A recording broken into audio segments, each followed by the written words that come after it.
I am so excited to be back here at Doddington Hall, a magnificent Elizabethan home that was built in the late 16th century and has hardly changed over the past 400 years. I'm equally excited to catch up with my great friends, James and Claire Birch.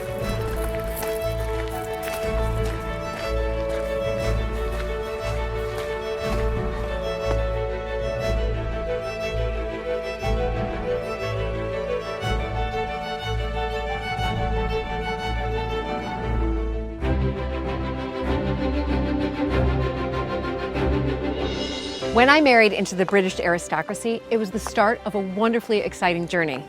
But it was also a little daunting. I became a Viscountess, and for an American girl from a small town outside Chicago, that was quite a shock. I live with my husband Luke, heir to the Earl of Sandwich, and our family at Mapperton House in Dorset. Living in a place like this is a joy, but also a challenge. And every day we're aware that we're preserving a very special part of Britain's heritage.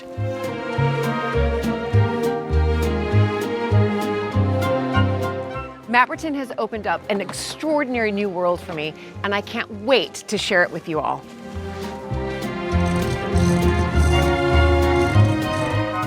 So if you love castles and manors and stately homes as much as I do, please join this American Viscountess as I journey into the British countryside in search of some of Britain's finest historic houses.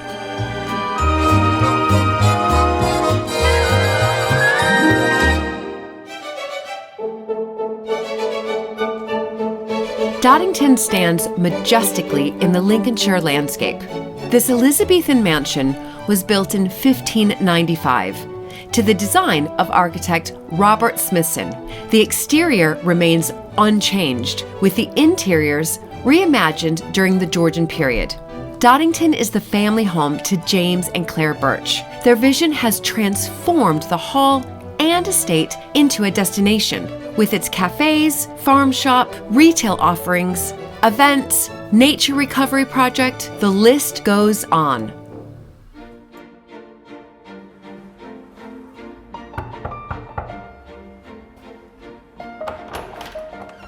Hi, I've Julie. arrived. Hello. We weren't expecting you, so that's great. My goodness, Hi. it is so nice to see you both, and it's so nice to be back. Great. Well, It's been a while, hasn't it? It has been a while. It's been way too long. So, but you know, it's bustling here. It's busy. So, you know, it's dynamic good. duo. It's good. Come right and here. sit down and we'll catch up over some coffee and see where you want to go. I want to hear all that you've been up to since I last Let's come in the kitchen here and we'll just was here. a bit warmer. Okay, brilliant. I'm just going to put the kettle on. Perfect. Oh, lovely kitchen, lovely day. You have like an empire here. I arrived, I'm like, oh my gosh, Claire and James, once again, the people are coming. I mean, I had to, be careful crossing the road. There were so many people turning in. That's the busy road. Okay, Thanks. You perfect. go with that. Yeah, All right, good. brilliant. Come and have a seat, Julie. Why don't you Okay, go there? perfect. Gosh. Oh, so wonderful to be here, but I'm going to just fire away at questions because I want to know. I have to say it's one of my favorite houses, probably because of both of you, but you are just this power couple, dynamic duo. You are. I've seen you give lectures. It's amazing what the two of you have done. And I guess I kind of want to rewind and go back to, if I can, kind of the beginning. And now we don't have a lot of time, but the beginning of, you took over and you thought, I'm in the heritage sector now. What are we going to do? And because you have built this amazing destination from what it had been to what it is now. We were just led by our noses and what we were interested in. Plus the fact there were some grants around and you had some savings as well. So first thing we did was actually get a grant to restore our walled kitchen garden. And there's because I felt it would be a great visitor attraction. It was a time when everyone was suddenly interested in low food miles and local produce, and we didn't have a tea room at that point. We had no tea room. So we had no tea room and no real shop or anything. So the farm shop and cafe seemed like an obvious thing to do to showcase the fruit and veg, and also so visitors had somewhere to go. But that wasn't just going to rely on the visitors coming to the house. It was going to be open, most days of the year, whereas the house is only open a few days a year. And we luckily got a grant from the EU for 30% of the building costs of the farm shop and cafe. Wow. But I think a lot of it has been incremental. So what we've tended to do is do a big project every couple of years, and we've been patient with them. They've often, taken a while to work. Right. And we have just done things incrementally over 15 years now. Right. And so you can look back and say, why did we plan this? And actually, the plans have been quite short, and often the successes have been taken a while to happen. I mean, the farm shop was a disaster for the first 3 or 4 years. Yeah. Yeah. But you were one of the pioneers in the farm shops, because as you said, when was that, 10 years ago, 12 years ago? That was when farm shops... 2007, so... Right. Yeah.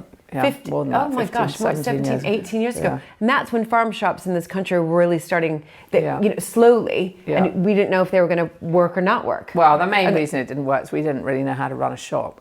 It was only started working when we actually hired somebody who knew how to run a shop. I'd never run a shop before I was running the thing. I remember the first day thinking, oh God, I really hope nobody buys anything, because I have to reorder everything. I just didn't have a clue. I knew how I wanted to look and the kind of things we wanted to sell. Aesthetically, but as far as keeping it stocked and making sure we weren't wasting money moving stuff around. But so you both though came into this thinking, we've got to make this more commercial, because was it just that the house was open to the public? Maybe you're doing some weddings like many of the historic houses are doing, and you thought we should branch out? Well, the problem was my parents had tried for 30 years to try and make money through basically the house opening and events in the house. Right. And they'd never had capital to invest in tea room or anything like that. And I think in 2 years out of that 30 years, they actually kind of made enough money with the house opening to cover the running costs of the house. The rest of the time, they were relying on the farm, which was becoming increasingly difficult by the time we took over. Right. And, we'll tell you later, but, very difficult. So we've had to really think about the farm in more recent years. And we have a relatively good position where we have Lincoln, which is 140,000 people, which is, a good source of most of the people who come here. But then we don't have huge competition from other houses or locations. So it seems, it's not easy. I promise you, nothing we do is straightforward. But relatively, it could be worse. No, I think we're really lucky with that. And you looked at that. You, of course, looked at that and thought... So whenever we've done anything, we've always looked hard at the competition. So our bike shop, in some ways, is the outlier. And the reason we're successful is we have no competition for an hour's drive. So it's a long way to find another bike shop. Incredible. But that was another development that was entirely just because we like biking. Yeah. Right. And, so we didn't have a master plan. It's kind of gone organically with things that kind of tickle our fancy. But also things that you're interested in. And things that fit. But there are things that not everything's worked. So, and we've thought of lots of things we haven't done, but we had a toy shop, which was pretty much a disaster. Right. I think the fact that we've been selling Christmas trees for about 40 years did give us faith that people would come out to buy a premium priced product that was locally grown. That was one of the things we felt gave us some confidence in the farm shop, for instance. Right. The month of December is our most important trading month, whereas a lot of historic houses are shut down. Yeah, we are. Yeah, because we have Christmas decorations in the house. Yes. Our retail goes crazy, our catering goes crazy in December. So we particularly hate December. But we sell trees and decorations. And trees and decorations. So it's really just so that's sort of, can I say that in one sense it's kind of phase one that's evolved? Walled garden, cafe, shop, bike shop, and then putting that sort of together, and that's that courtyard area there. The catering is really important. Okay, so we have we have 2 standalone cafes, and then we have a big wedding and events business. Okay. So our biggest employer on the site is catering, and I can't tell you how many. It's probably 60 or 70 people who are employed at some point during the week in catering. Really?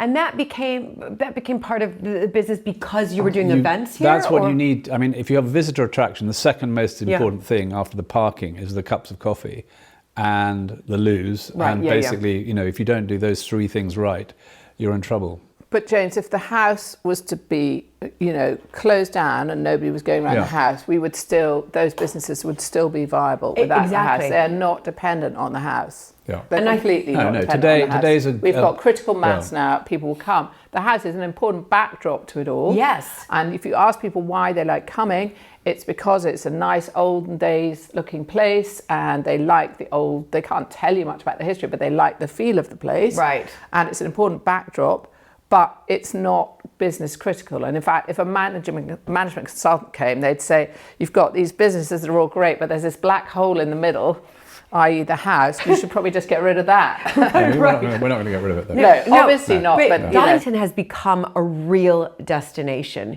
You're coming here, you're going to the farm shop, you've got a couple cafes, huge cafes, bike shop, other stores, paddle. But then on the wider estate, you are now rewilding. You're nature recovery, giving the land back to nature to do its thing. And when did that start, and why did you decide to make that decision? I think a lot of it was around the fact that our farm was really, really struggling. So while we were doing all those diversifications that you've mentioned, we were trying to do them as sustainably as possible. It's something I've been passionate about for a long time, but the farm was contracted out. We weren't really thinking about that. I hadn't really sort of put two and two together that we could actually do stuff with our own land around climate and biodiversity. But then our farm, the contract ended, it came back into hand. It had been farmed by someone else for us while we were so busy with everything else. And it was really difficult. We were leaving the EU, so the subsidies that we'd been paid were being taken away. And at the same time, all the costs were going through the roof, all the chemicals, all the diesel, and the yields were all over the place because we were having these extreme weather events. I mean, we really were seeing the impact of climate change. So the farm, having been something that contributed sometimes to the overdraft and what paid off problems for us, was becoming a liability, and we were only breaking even with that subsidy, and that subsidy was being taken away. So we started thinking, well, this is not great. And then on the more positive side, we saw that some other people were doing stuff with their farms around letting nature recover, and then building on top of that sort of nature-based tourism, nature-based well-being, and all these kind of income streams. And we felt, because we had so many people coming here anyway, we reckon we have 250 or 300,000 visits a year, some of them multiple times by the same person. But that's a huge amount of people. So I thought, well, if we started doing a kind of rewilding type project here, not only can we do great stuff for nature and for climate, but actually we're going to be able to show a lot of people and inspire a lot of people and hopefully have a much wider impact. So we felt not worried about taking our land, which was only very marginal land, only producing grains for intensively reared, factory reared pork and poultry, out of production, and focusing on producing really sustainable beef and venison and wild things from the farm, and biodiversity and carbon sequestration, and hopefully inspiring other people by coming to see what was going on, to take that back into their own lives, whether it's their window box or their churchyard or the stuffy bed at the back of the playground. There's stuff people could do and take home from that. And so one of our challenges now is to integrate the farm into the tourist operation. So we want to have the visitors who come to see Doddington and the shops and stuff to go beyond the car park to actually have go access. on safari. Yeah, and in various different organised ways, school children, adults, community groups. Yeah. I mean, there are lots of people who live in Lincoln who would never dream of coming to Doddington, but they might have all sorts of issues with mental health, or that actually coming out the countryside can be really beneficial for. And we've piloted visits from these groups, and they absolutely love it. But, the two of you also have been at this for how many years? 2006, I'd say. 6 or 7 years, 15 years. 15 years. And of course, in that time of you're creating this destination, you then take on the reins of president of the association, which was back then called the HHA, Historic Houses Association. You've changed that. You came in, you were this sort of modern president, and you're like, right, I'm going to rebrand us, and we're just the HH, Historic Houses. Historic Houses, yes. Yeah, and clever. Yeah. I think it was a good moment. Every generation you need to change things a little bit, but it's a great organisation. So the most important thing is the 300 or 400 open houses, and then there are probably another 1,000 houses that are not open to the public regularly, get to share information, ideas, a community, and so in sort of success and hardship, we're able to, share what happens, and in a way, what we're talking about today is the heart of the organisation. And then we also have a big membership of people who through their annual membership, get to visit houses for free, and that group has risen from about 20,000 when I started to, I think now more like 70,000. So that's a good improvement. So it's exciting. But I think one of the most brilliant things James did when he was doing that was apparently there had never been a human being on the front of the magazine, the Historic House magazine, until James took it on. But you started telling the story. These are all privately owned houses. They're lived in. And that's what the USP is. That's what's different about them. And you realised that, and you started insisting that we tell that story better. Yeah. Because that's the first thing people do when they come into this house. They look at the photographs. Of course they want do. to see the family. Yep. That they love the fact that there's sort of someone's trainers in the porch or whatever. And that's what it's all about. And nobody had really ever sort of crystallised that USP. And I think that's what was so brilliant. These are lived in, privately owned houses that are open to the public, the 300 or 400 that we mentioned, that are open to the public. So I'm a visitor, I can come in, but also knowing that the story didn't stop 200 years ago. The story is still being told, looking at the photographs. Oh my gosh, you mean the owners who live here now, they were married here in the church and they had their reception inside, and I think that's, at Mapperton, we were married in the church, we had the reception inside the house. People love that.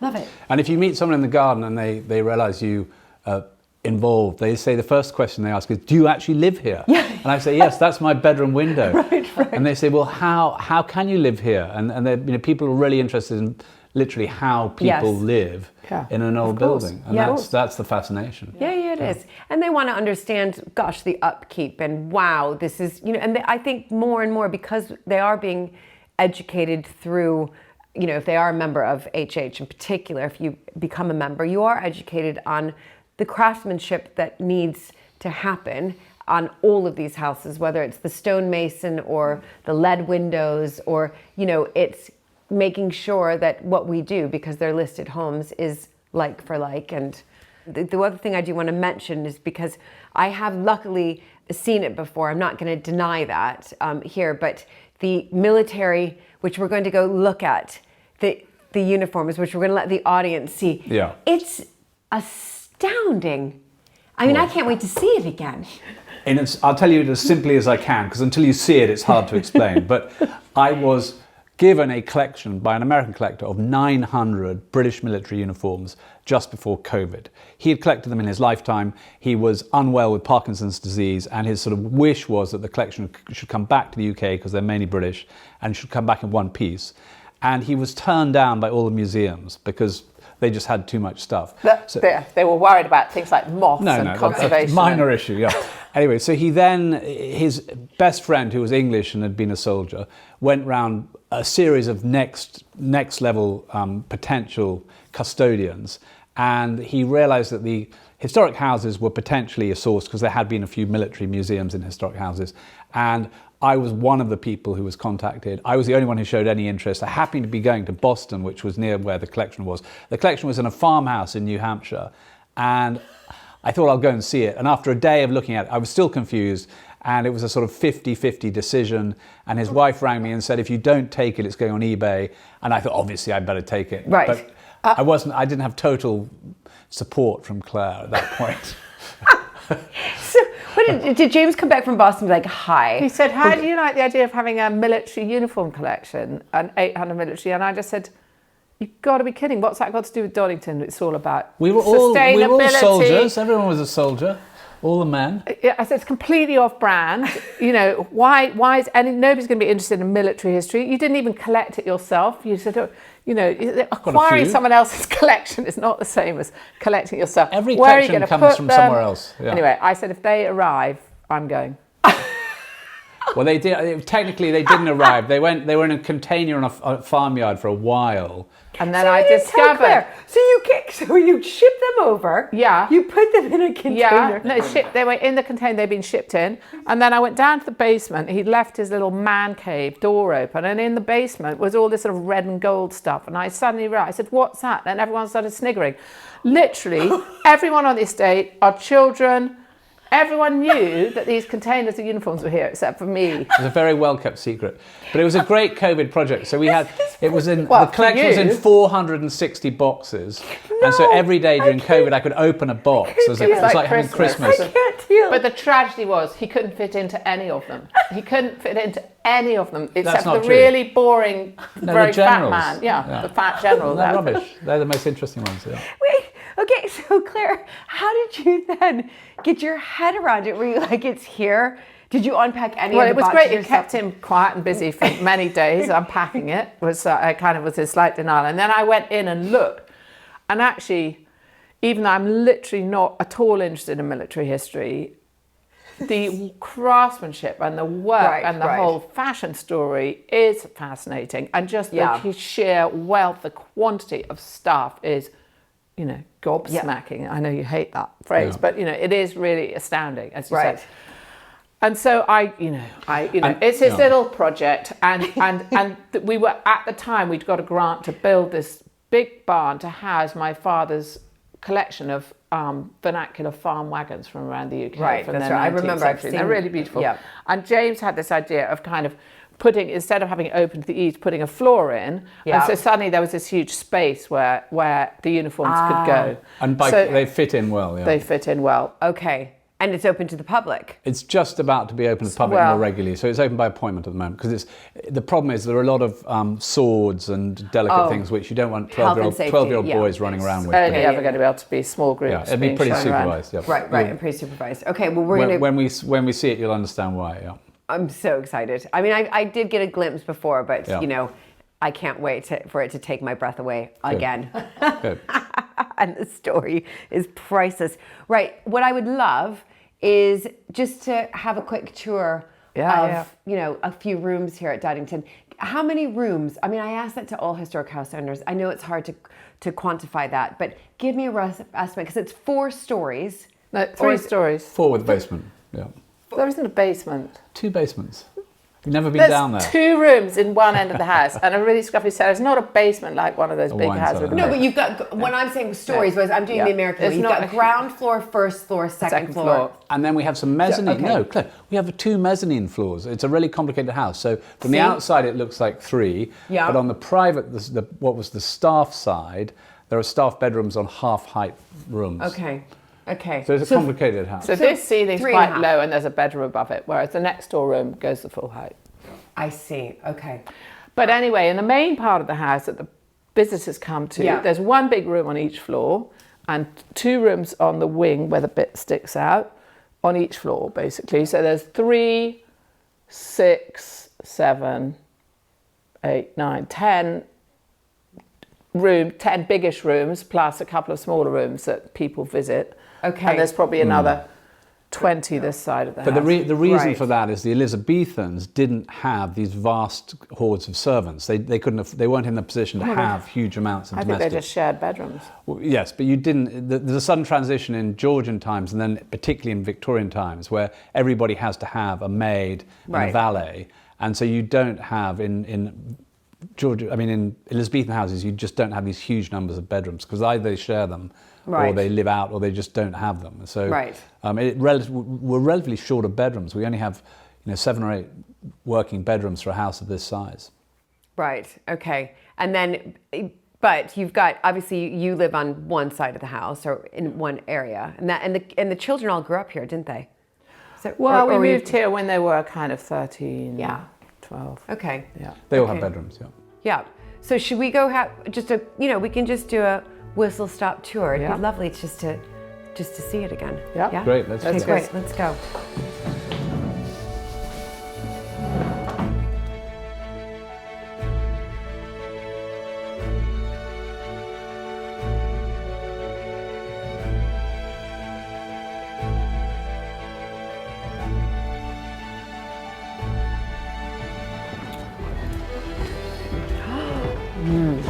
So, Lovely. Julie, you'll remember we think Doddington is special because on the outside it's an unchanged house built in 1595 by Robert Smithson, the great early Elizabethan architect. And then on the inside, it's more like 1760. So it's a refit on the inside, but the exterior is really unchanged. Yeah, the exterior is, and you have so many windows too. It was a huge change in the architectural style in the late Elizabethan property boom. Everyone got rich and extravagant, basically. Right, and they thought, well, we're going to let the light in, Yeah. which is fantastic. So Georgian interiors, Elizabethan exterior, and pretty much stayed the same. No, it changed it. Well, the basic decorative scheme stays the same, but there's stuff from every generation, so Yeah. everyone contributes and takes away, we think. Love that. So Claire, I mean, discuss the table.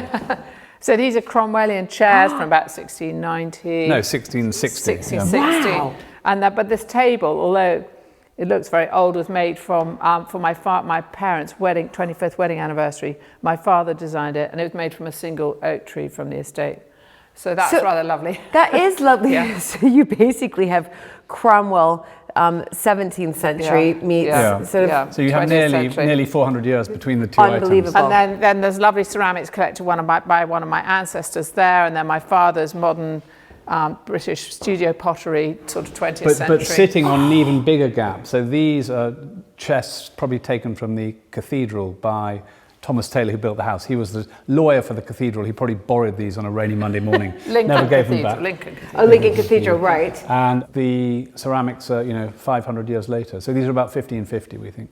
They're incredible. They're beautiful. And then, of course, you're combining sort of contemporary with good old... the house has never been sold. It's never been cleared out in all its history. So it is just full of junk and less junky things. No, and stories, though. That's Yes, what's yes, extraordinary. yeah. Wonderful, wonderful Yeah. stories.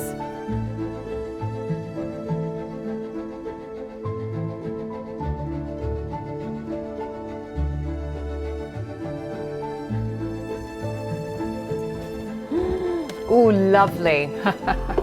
Lovely, lovely. And so, Family- Julie, this is the brown parlour. It's our sort of smartest sitting room, and we do use it at Christmas and when we have dinner parties and stuff. It's super smart. And pictures of your kids. Yeah, they're rather old. They're all a bit grown up now. But so this is the modern family, and then on both walls you have the Hussey family, who are the second family to live here between about 1620 and 1700. Right. And this is Elizabeth Hussey, and actually this predates the house. So this is her painted in about 1560. So this is before the house was built. Wow. And this came from Coton, probably in south of Birmingham. And she's from the Hussey family who owned the house, the second family to own it. And these are her children, but sadly the ones with the crosses above their heads died in infancy. Oh. So it's a slightly sad It is. painting. But also it survived. It survived, It's amazing. yes. Older than the house, about 1560, we think. I mean, that is astonishing. So you've got family portraits on the wall, and then I just love, and you're right, the first thing I did, Claire, when I walked in, is I went right towards your family But photos. you're going to love these, Julie, because this is YouTube. But you have to have the light behind it. Okay. But then you wind this, and the picture moves. This was what people entertain themselves with. right. Moving Oops, picture. I think There it's we go. very- I need to have these repaired. Incredible. Yeah. This was their YouTube. This You're was right. the YouTube. Oh And dear. then Bit's fallen beautiful. off. Absolutely, beautiful. That these survived as well. Yeah. I mean, that's the thing. There are just things like that in the drawers. Again, just reiterating, it's fantastic coming into homes like this that they're still lived in. No, we use Hearing this that room. you Yeah. use this room. There's do. family photographs Lots of there, silly games. and probably lots of fond memories. But open to the public, people can come and see. It's my favourite room in the house, I think. I really love this room. I like the name, All those the memories brown. of silly games at Christmas. No, yeah, no, exactly. I like the name, the brown parlour.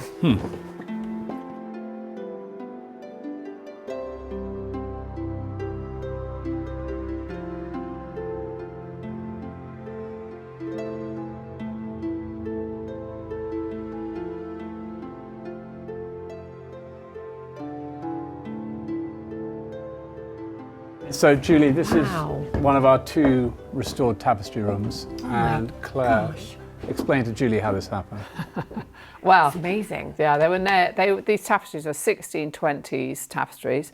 So they were already antiques when they were chopped up and nailed to the walls in the 1760s, and basically they've been there ever since, and they were absolutely filthy. James, why don't you show Julie? Yeah. Well, Julie, So this is what when they look like. So That's this out is of when the we first washed. wash. This is the first wash. I mean, it's completely black my with coal goodness. dust, and this was just like one of the first written. This was after having hoovered buckets and buckets of coal dust out of them. No. So the coal dust from the fires was basically caked on all the fibres and basically eating into the fibres.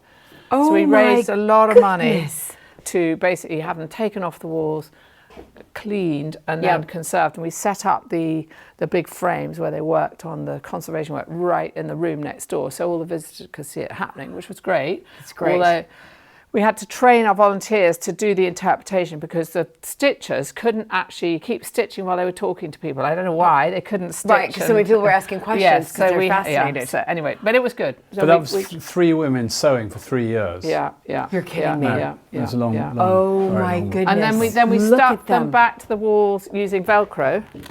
Okay. So if we have any So- dramas in the future and they need more work or cleaning or whatever, and they've got a linen backing so the moths can't get at them from behind. And so they're fantastic. And then I think the final thing was this lighting. We got this, new LED lighting is just so great.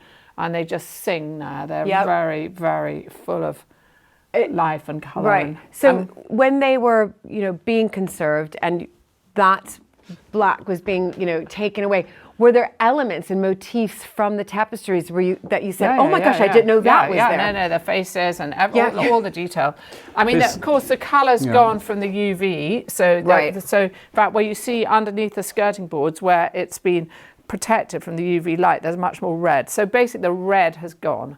Okay. There's some reds and pinks. And there's some sort of joke stuff going on. So this guy smoking his pipe is actually very visibly sitting on his shotgun, which is unfortunate. But anyway, they obviously had fun with the design. That is just brilliant. Gosh. Really lovely, really lovely. There were originally 3 rooms with these tapestries on. The second one we've done. The third one, sadly, the tapestries were sold in the 1920s. Okay. I don't know quite why, whether they were in worse condition. I'd love to get them back. It would be amazing. And it was called the Battle of the Beasts in there, and there were all sorts of animals. We've got 1 unicorn left, which we can show you. And actually, I want to show you that room because I know you've got some textile conservation headaches, and I want to tell you a little story about a bed. Okay. Yes. This is a textile conservation story.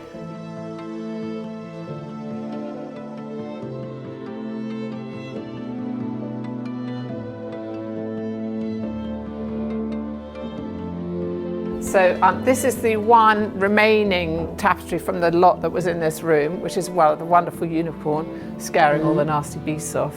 And then in this room, sadly, no tapestries, but this incredible bed, which is a Georgian bed.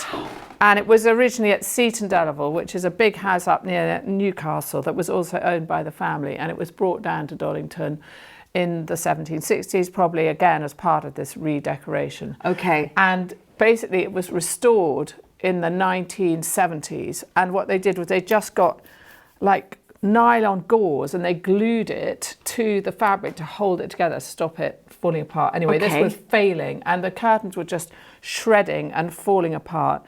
So I approached the National Trust to have this fantastic textile conservation studio. And I said, how much would it cost to restore the bed? And they said, if you pay £3,000, we'll do a quote to restore the bed. And I thought, this is just ridiculous. You've got to be kidding me. Absolutely crazy. So I started researching the silk, which is called Spitalfields silk. And it was originally woven in Spitalfields in London. But all those weavers, not all of them, but a lot of them moved to Sudbury in Suffolk. And they're still weaving these silks. And I sent some photographs of the pattern that we had. And they said, oh yeah, we still got that pattern. They're very narrow looms. So for about £3,000, rather less than £3,000, I got enough silk woven to basically replace the curtains in the front. So I've only done, the rest you can see now. If you look closely, it's obviously a different colour. And there were so many different variations of the pink. I had to choose one to go for. But basically, they wove this silk new for me. Wow! And then I just got the old braid and stitched it on by hand. So I kept the old braid from the old ones. Did you stitch this yourself? Yeah. What? So I made the curtains. And you can see here, these are the ones that are splitting. These ones are splitting. I see. Look. Yeah. Yep. So those are the next ones to do. Yeah, I guess I'm going to have to do that next. And, you know, I was a bit worried about it. And we asked somebody who's a specialist in old furniture. I said, should I do this? You know, should we be just trying to restore the old silk? He said, no, this is ridiculous. This bed's been cut down. It would have been taller originally. What? So in the original room in Northumberland, in Seaton Delaval, apparently it was a lot taller. He could tell it had been cut down in height. He said pieces of furniture like this move from place to place with the family. They put new curtains on and they redid the thing. They wanted a different style. He said, don't worry, just make new curtains. Don't be too precious about it. Right. You shouldn't be too precious about it. It's a living house. And this is what you're doing. And this is what you're doing. And then someone's going to tell the story that you just told me. Exactly. How wonderful. So you've got the back to do. All right. No. I'm just, And then what about, what is it? Well, I mean, God knows. I don't know how I do that. Yeah, how do you do that? I have no idea. But, you know, maybe I can't do that. But you know, at least we've kind of stabilised the very worst bits. And, you know. It is a beautiful. So it's a fab bed. It is a beautiful bed. It is sad that I would give my right arm to get the tapestries that were originally in here back. Do you know where I've got one blurred photograph of them and evidence that they were sold from an auction house that doesn't exist anymore in Gainsborough, about 10 miles away, but that's all. For not a lot of money, I don't think. No, sadly. Right. Anyway, they're probably been destroyed by now by their own dirt. It's a lovely paint colour. Yeah, I know, it's good. New paint colour. Yeah. What is it called? Brinjal or something? Yeah. It's lovely. It's good. It's good. That is a fantastic story. So you sew as well? Yeah, well, I went to a very old-fashioned school. We were taught to sew. Oh my goodness, Claire, curtains, what can't you do? Not beyond me. That's amazing.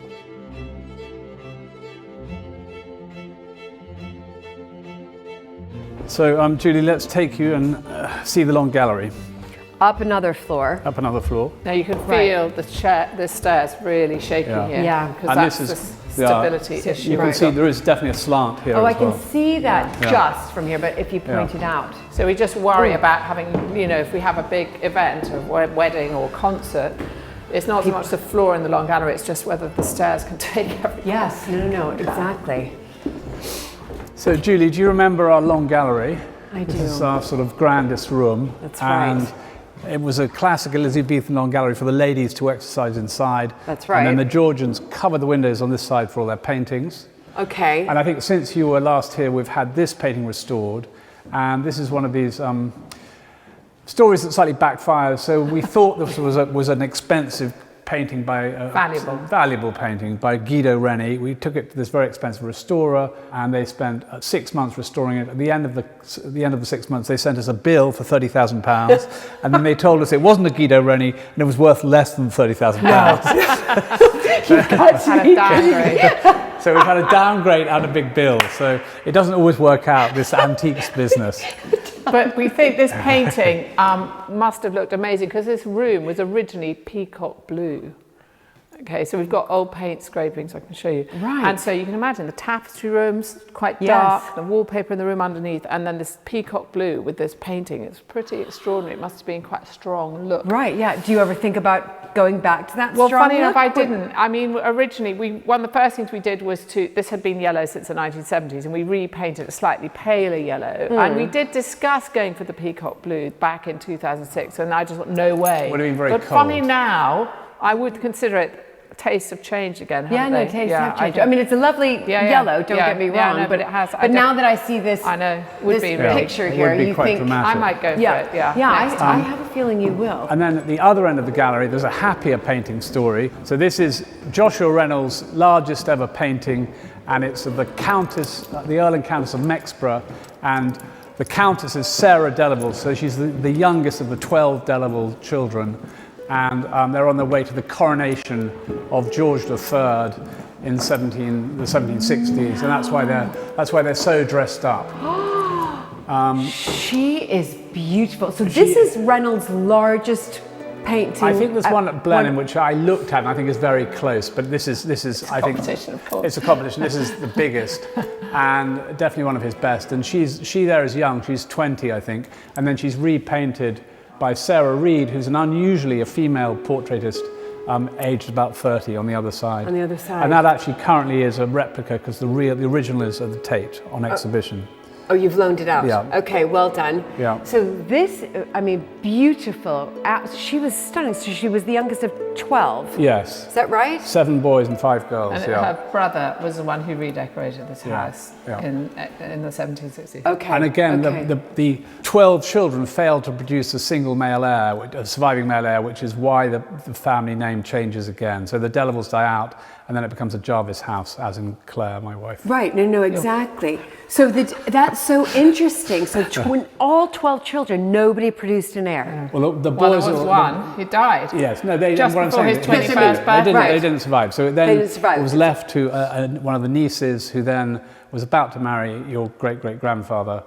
She died of tuberculosis, but she left the house to The great Colonel Jarvis anyway. Her too. Yeah. He was quite well to do, so that was a good thing. So that's a break. That's the only break in the bloodline. Okay, So the names change quite often, but Right.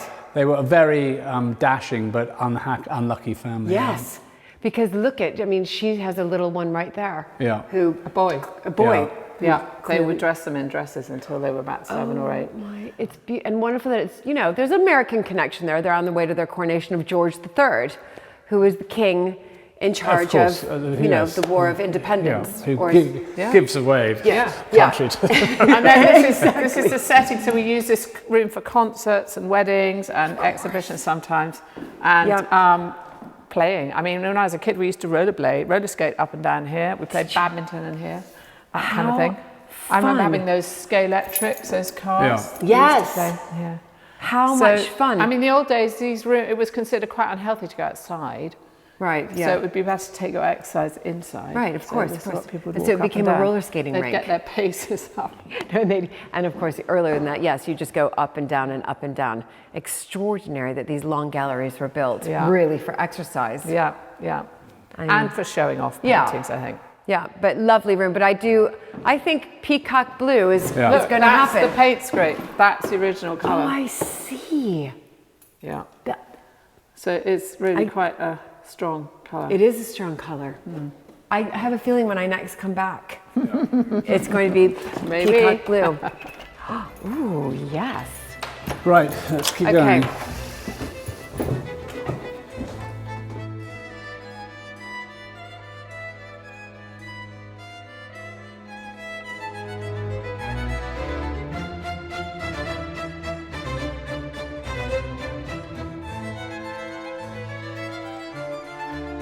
The unique uniform collection on long-term loan to Doddington is housed in a purpose-built barn and is truly a sight to behold.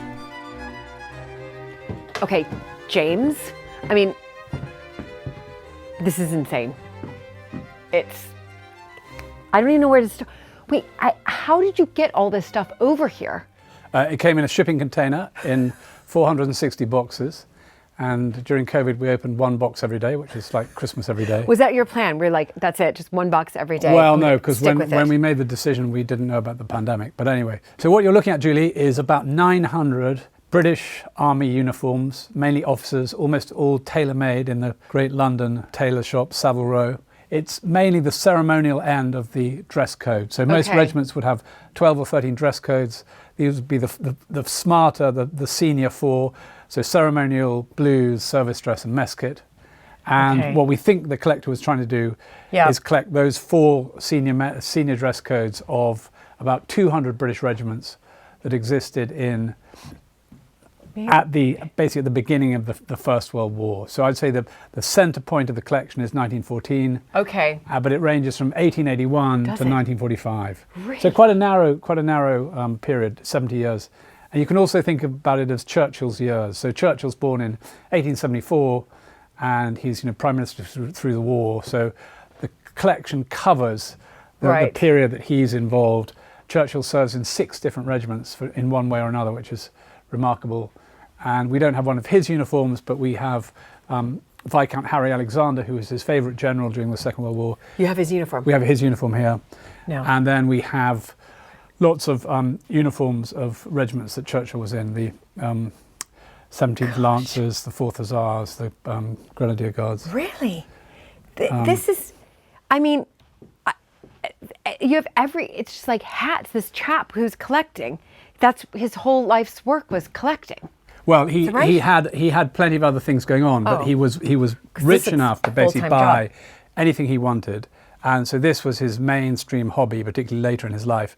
And he would buy everything that came up. So anything that came up at an auction house that fitted in Right, with his that. collection, he would buy it. Right. And so there are duplicates, because occasionally he'd buy someone else's collection. Right. And the I nice love thing the is, hat boxes. I mean, amazing. yeah, and actually you find boxes like this. So this I know has got a hat that corresponds to the box. So this says A.W. Campbell. Right. This is A.W. Campbell's hat. It's actually still got an auction tag on from when. So it says Wallace and Wallace, Great Sussex. So he bought that at an auction, and because it's a private collection, he wouldn't take the auction tag off. Right, But then yes. he's got a little write-up on Lieutenant George Campbell.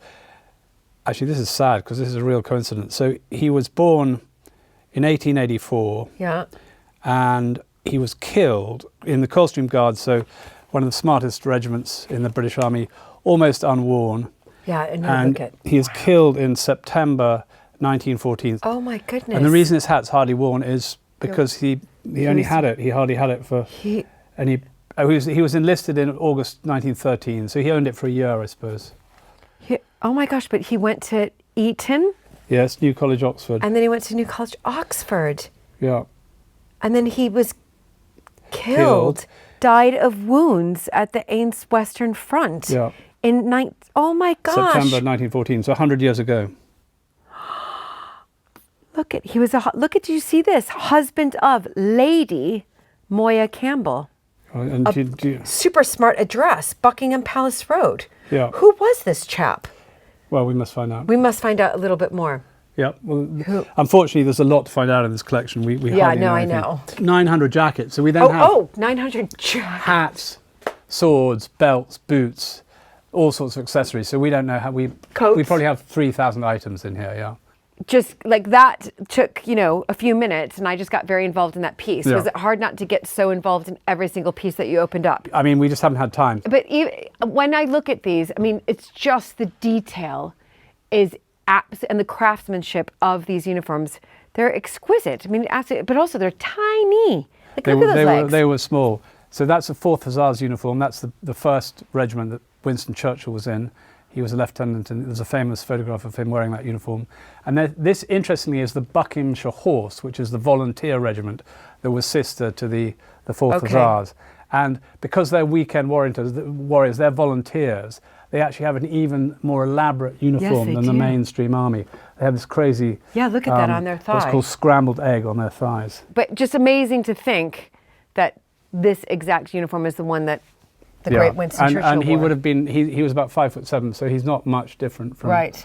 that. From that. Yeah, That chap there. yeah. I could just spend all day here and weeks. But what I'm also noticing is you have GR and ER for Edward VII and GR5, Yeah. GR6. George V, Yeah, yes, George yeah. V, George VI. Yes. So it's everywhere. I mean, it's just unbelievable. But now I'm noticing sort of a lot of Elizabeth II royalty uniform here. This is the Guards Division, the Household Yes. Division, and you get the red jackets of the Household Division, 5 different Guards regiments. Gosh. And this is a This is- royal trumpeter. Yeah, yes. Yes. Elizabeth, so slightly post the date, and Yeah. the trumpet. So you would have seen these at the coronation walking behind the Exactly. state carriage. Yeah. Oh my goodness. And then if you're a Guards officer, you'd also have a frock coat, which Okay. was considered a sort of dress down, although it doesn't look much of a dress No, down. And in fact, you may remember that Princes Harry and William both got married in frock coats. This is what they wore to their weddings. I think it's an incredibly elegant Yes, it is. uniform. And everyone was tiny. I mean, I know. people just were skinny, they were slightly underfed, they were fit, and the uniforms were cut very tightly. So very little of this uniform can be worn by modern men. In fact, of the mannequins in this room, only 2 are male. The others are Oh, female. wow. So Julie, the good news Yes. is given your slim figure, you may be able to get into a frock coat, an early frock coat, because nobody else can wear them. Do you have one? I've got about 15, yeah. Of course you I'm sure do. I'll try and choose one that you can Okay. fit into and has some provenance of some sort. Okay, wow. Okay, well, fingers crossed. Yes, I've got 15, so Okay. I hope I can find one that fits you. Okay. Let's go and try and find All one. right.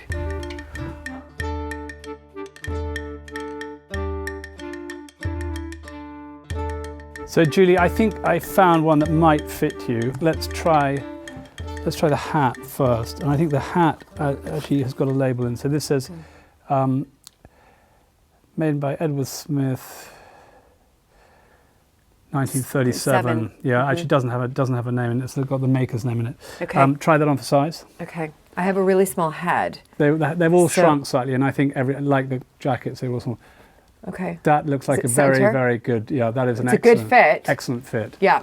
Very, very elegant hat. Yeah. And then I'm also guessing here. Wow. Try this. So elegant. Okay, Let's yeah, just see let's if go it fits here. before I start telling you whose it was. Okay. Where's my? Okay, yeah, Okay, thank you. got it? Yep. Okay. Wow. So again, Okay, so you're I've in got the Grenadier Guards, and you're a major, and this is 1920, and it's made for Lord Ardale, and importantly, he wins a military cross, which is a really good medal. wow. So it's that purple and white medal in 1915.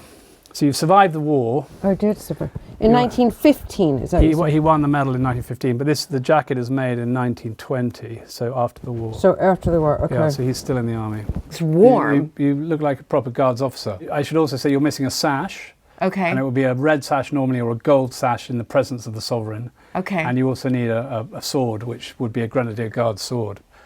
So there's some more accessories to Right. come. We also know that so, it belonged yeah. to Lord Ardale. I don't recognise his name, but presumably he has ancestors. So we could also find, and having won a military cross, he'll be well documented.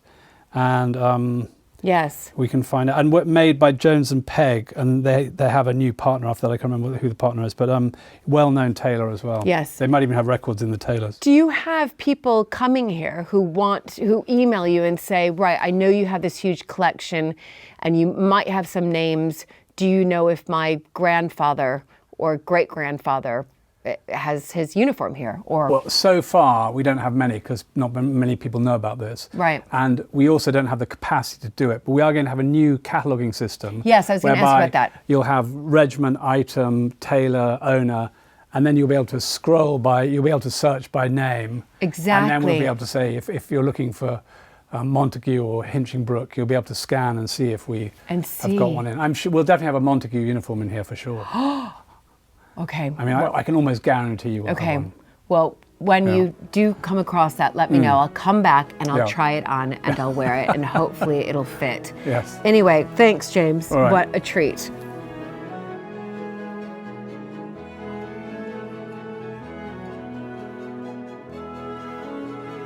The Doddington Visitor Experience encourages people to discover and understand the natural landscape of the wider estate.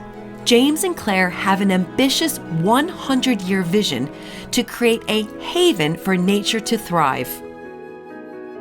James, Claire, you've put me in a really tight corner here. I mean, both of you should know that I've got bovine phobia. These are the nicest, friendliest cows in the whole world, Julie. You're going to be fine, okay? I have fear right now, and that one right there is definitely staring at me. But you both are super comfortable. Well, we've had them for 10 years. They're very, very gentle breed. They're Lincoln Reds. They're the local breed. They were pretty. bred to be a multi-purpose breed for milk and for beef, and they're incredibly docile. They're not like the modern dairy breeds. The breeds that can be nasty are the modern dairy breeds. Okay, well, I found a tree just in case I need to climb up it. I mean, they are getting a bit closer, and they're walking towards me. But this is part of your rewilding project. See, if these were the white part cattle, because that's what we have at Mapperton, I would be much more afraid because they've got the big long horns. But these do look a little bit more They're cuddly, yeah. timid. So tell me a little bit about Wilder Doddington, and when did you start your rewilding project, and where are we today? So we're 3 years in, and 3 years ago this would have been a wheat field, and you can see what it looks like today. Very, very different. Yes. But I'm going to let Claire explain why we're doing it. Well, the other thing I'd say is that it wasn't just growing wheat for bread. It was all we were growing on our farm, because it's very marginal land, was grain for intensively reared, sort of factory reared pork and poultry. Right.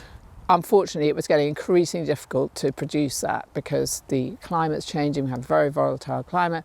Price of all the inputs were going up, and we're really having to think again about what we could do. And because we have a lot of people coming to Doddington, if we did something around nature, we could actually have some amazing social benefit as well. We could be a really public place where people can learn about nature recovery, the kind of ecosystems that have the best biodiversity, and really start talking about sustainability, climate change, biodiversity, all these crises we're facing to our huge audience here at Doddington. So it's a combination of push factors, and then we felt that because of our situation where we are, how many people come here, that there was this kind of opportunity to do something for nature, but in a very public way, and try and inspire other people, whether in their own lives or other landowners, to kind of go go for it and do stuff themselves. No, exactly. And it's about getting people out in nature. I think that's one of the major benefits of, I think, rewilding projects. So why did you choose this cattle here, and what's their purpose? Well, we already had a herd of Lincoln Red cattle. Okay. This is our herd. We've had for 15 years. years. These are commercial, so they go into our cafe, into our butchery, and so this is a really important part of our business. We have 180 Lincoln Reds. Sadly, every week one of them goes to the but gets eaten. They've had a good life. Yeah, they've had a good life, and they're creating biodiversity. They're sequestering carbon, because you can see all these little trees growing in the field. We've already got nature coming back here,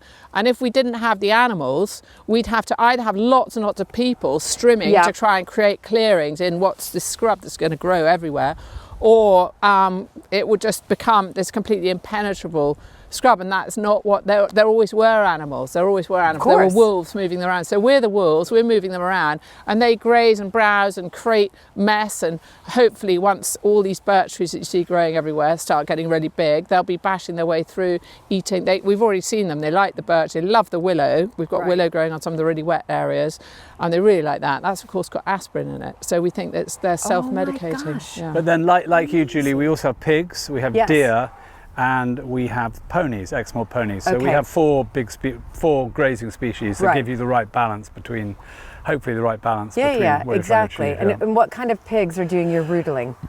Well, I claim they're Lincolnshire curly-coats. It's a little bit ambiguous. They may be Mangalitzers. It's completely ambiguous. No, Lincolnshire curly-coats were extinct in 1972. But their genes were saved in a test tube and exported to Hungary. And if you feed them Lincolnshire plum loaf, they definitely like it. So I'm pretty sure they're... Anyway, Lincolnshire curly-coat, the most crazy pigs, but they had a furry curly coat like sheep. And these Mangalitzers have a very similar. Okay. And so that's why we chose them. But they also have lovely stripy youngsters, so the piglets look very wild. And there is quite a lot of kind of wild boar in them. Okay, so they're must very be much bred to manage well on really rough stuff. And in fact, if you bring them into somewhere where there's lots of food, they get incredibly fat. So it's better for them to be They're somewhere. named after English queens. I think the two we're looking for out here are Victoria and Camilla, but I'm not sure. We'll see when we get there. Okay, what is it? Camilla and Victoria? Victoria, I think, are the two we saw there. There's a blonde one. Yeah, well, we've named ours Sage and Onion. There you go. So beat about the bush. Exactly. Okay, so this is phase one, right? Sort of your rewilding project, but you touched a little bit about more access to the public, and that's kind of you're building on that. That's your phase two. Yeah, because there's no point in, we felt we had this opportunity here at Doddington to realise the social benefits from connecting people to nature again. Right. And we all learned about that in COVID, didn't we? And there's so much science coming around that. We live in an area... Oh my God, it's the pigs! Oh, here they are. God. Come on, guys. Oh my God, they're so cute! Come on. Oh my God, it's the pigs! They've got curly coats. Can you see their curly coats? They're quite... Okay. Actually, funnily enough, they're in their summer coats. They're not that curly at the moment. So Camilla's the blonde one and Victoria's the dark one. Okay, Camilla's the blonde, Victoria. Yeah. Oh my God, oh my God. And they have, if you look closely, they have got a... I mean, you could make a fur coat out of that, couldn't you? Oh, James, it'd be very bristly. Oh my gosh. Wait, and they're like friendly? Do you know what? They're in with their... the cattle? Yeah, no it looks problem? like it. They're not normally... Pigs are not normally friendly with cattle, but ours are. Look at them. Oh my gosh. Oh my gosh. Look at them. Okay, is this all safe, right? Yeah, this is all safe. Yeah. Look at, come on. They remember James, obviously. Look. They haven't seen him for about 18 months. This is, Brilliant. it's almost as if we planned this, but actually we didn't, everybody. Well, we did. None of this was No, planned. don't put your hands in your pockets, James. They will bite you. They've been to drama school. Look at, Watch it, honestly. I'm being fine, but they're fine. They're friends. They're friends. They think he has a Let's cake. scratch your curly coat. Come on. But look how furry and bristly they are. You scared them away. This is amazing. You scared everyone away. Oh my gosh. Okay, wait. Yeah, fine. We're all safe. Look it. They came. I think they really like the cattle. Or they knew that James was here. They smelled James. They're very curious. Look at the thing they about keep pigs looking is they, at you being they like, can't really see very well. I think they just their smell. eyesight is terrible. They basically rely entirely on sound and smell. You know, the same with the Tamworth. Yeah, watch out, because they... I'm going to bring Isabel got a very bad push from one of them the other day. I'm going to bring you a chocolate roulade next time I see you. Oh my goodness. Look at They look quite wild though, don't they? They wanted to get on film. That's it. They were basically feeling So very. they love these big hedges with ditches on, you know, so there's sort of tunnels through these hedgerows here Look at this. in the ditches, and they go rooting through there. See, I am being circled. This don't is worry. brilliant. Okay. Sorry. This is amazing. Yeah. So yeah, this could Okay. be a visitor attraction. So part of it is, you know, offering safaris. People can come and see what's going on. And then part of it is about really doing things like school visits, really getting kids from these really deprived areas around us, getting them connected with nature, just getting we're not even trying to teach them anything, we're just giving them fun, running around in the fields, catching grasshoppers. I mean, look at how happy that just made me when I saw them. Exactly. Do you know what I mean? Exactly. Seriously, I was squealing. Exactly. No pun intended. And then we're doing community visits for Right. people with mental health problems or recovering from this or that. And we're doing a lot of volunteering. Right. And we're working very closely with the University of Lincoln, where we've got lots of students coming to do dissertations, field studies, learn field skills, that kind of thing here. Look, they really are right in the middle though. It's amazing. I mean, it's They're amazing. surrounded by, they're in there. Yeah. They're all friends. Yeah. So you've got amazing groups coming to visit, from school groups, people writing their dissertations, people who just want to get out in nature, especially for their mental health. I mean, that is fantastic. Yeah, no, it's very exciting. So this is all being funded by a lottery grant. So it's called the Lottery Heritage Fund, and people who play lottery are actually contributing to this, which is fantastic. Right, So yes. a big grant, and in the middle of the slightly less visited part of the farm, we're building something that we're calling the Wild House, which is going to be the centre. So we can house the school visits, we can have community groups there, there's going to be a base for the volunteers, there's going to be a lab for the university students, and our bigger, ever-increasing farm office is going to be located there.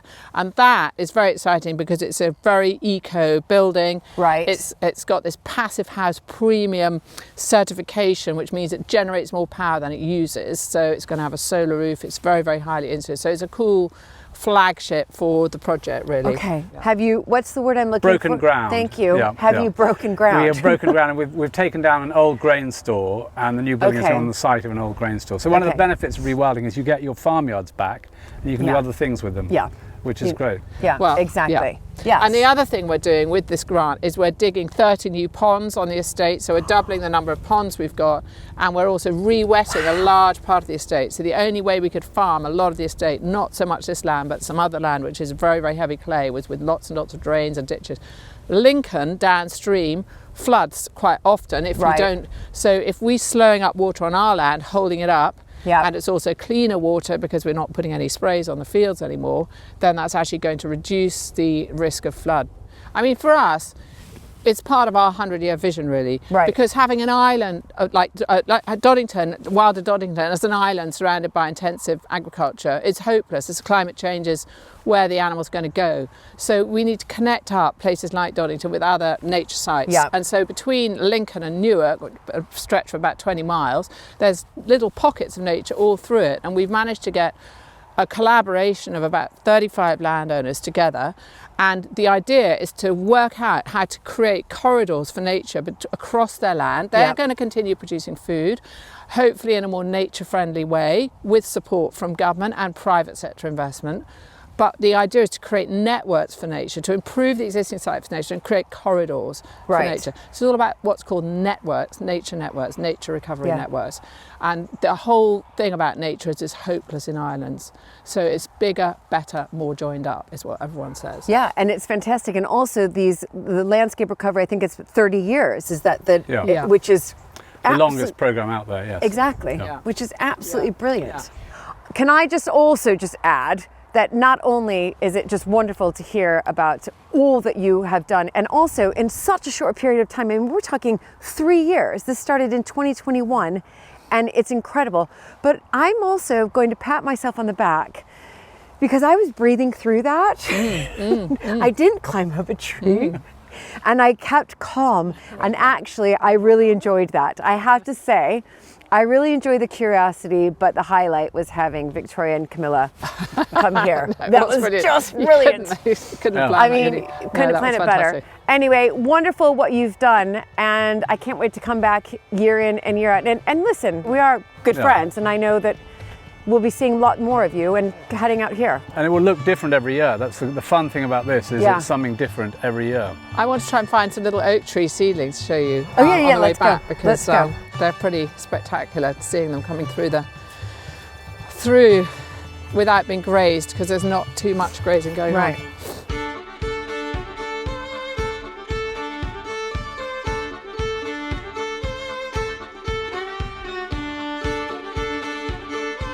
On the way back to the hall, sheltering from the English weather, we made a welcome stop at the latest addition to the Doddington culinary experience, the award-winning Grain Store. Gosh, I'm at another cafe restaurant. I mean, really, it's a restaurant. It is a restaurant now, so it operates now on Friday and Saturday evening, big for Sunday lunch, and then more cafe-like during the week. Yeah. Right. And looking through the menu, I just saw KG, kitchen garden everywhere. So it's a lot of the produce is coming from the kitchen garden. And our beef particularly features heavily, so lots of Saw that. Doddington herd beef. Yeah. Wow. I mean, so how many covers are there? 180 indoors, and then another 120 or so outdoors if we push it. Yeah. I'm pleased with progress, and reviews are Fantastic. generally good. Yes. Yeah. But also it's beautiful. So somebody came in, wonderful architect, design. You knew what you were wanting to. No. We changed our minds quite often. And at one point we had the mezzanine on the other side of the building, but then we couldn't have had a balcony. And it's a big room, but the acoustics are really pretty good because we've spent a lot of time and effort on the acoustics. So this is all acoustic felt. The whole roof is made of acoustic felt. Yeah, because every single table is pretty much taken down below, but I can barely hear it. And it's a wet Monday. Amazing. Yeah. It's busy for it's exciting. You must be both just what you've done. I mean, I thought cafe number 1 was pretty genius, but now you've got a restaurant, bar, you know. I think the million-dollar question was whether this one would cannibalise too much from the people coming to the farm shop cafe. Right. And mercifully, that doesn't seem to have happened too much. There's a little bit of shifting, Right. But I think it's settling down, and you know, overall, we're definitely got much more sales than we had across. This is replacing a much smaller little casual cafe that we had, that was inside the bike shop. I if you remember that. Yeah. Which was just always overcrowded. Right. So yeah, it's kind of got a slightly different feel, and hopefully slightly different audience. Yeah. And people are finding where they're happiest, and they sit alongside each other. quite Right. nicely. I mean, it's just amazing, though, what you both have done.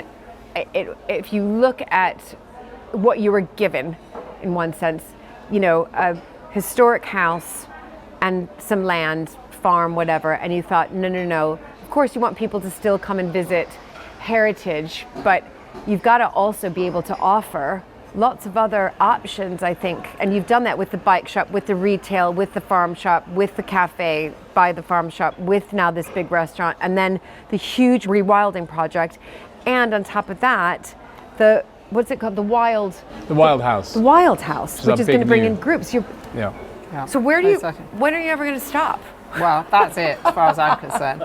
Definitely. She says, no, I know I'm going to come back here in 5 years' time. Definitely not. And Well, there's I would going to have be gone something at else. that point, I promise you. There's going to be like, No, we've got. I mean, the thing is, once you've got all these things, you don't just forget about them. You've got to keep refreshing them anyway all the time. So you know, it's not like it's not over. It's slightly less exciting, perhaps, to be redecorating or refitting your toilet block or whatever. Right. But those, you know, we still have to spend money on these things to keep the interest in the customers and everything. Well, and to keep it aesthetically looking exactly, how it should be. Exactly. Well, well done to both of you. It's so exciting and brilliant just to be here. You must have a look later at the huge painting we've got, because one of our great friends, Miranda Creswell, painted it. And it's of what we think Wilder Doddington might look like in sort of 30 or so years. So when it's wetter, with all lots the wetlands. more, exactly, lots more vegetation, and there's some wonderful little detail as well of animals. They're oil paintings that she did in a barn last winter. I mean, up a ladder. So they're fab, actually. So they are fab. Yeah. And as you mentioned, you want to put in 30 more ponds. Yep. So there are some of the ponds. Yeah. So there are some of the to be Yeah. seen very soon. 30 more ponds Yeah. coming. Well, I'm looking forward to coming back in the next 5 years to see what else has popped up. Good, Julie. That's a challenge. Nothing else. We'll think of something.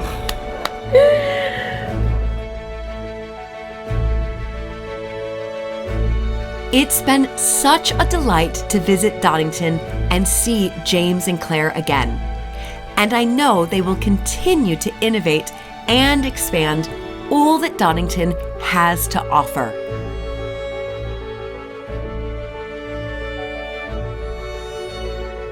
Before we left the grain store, James had one more surprise in store.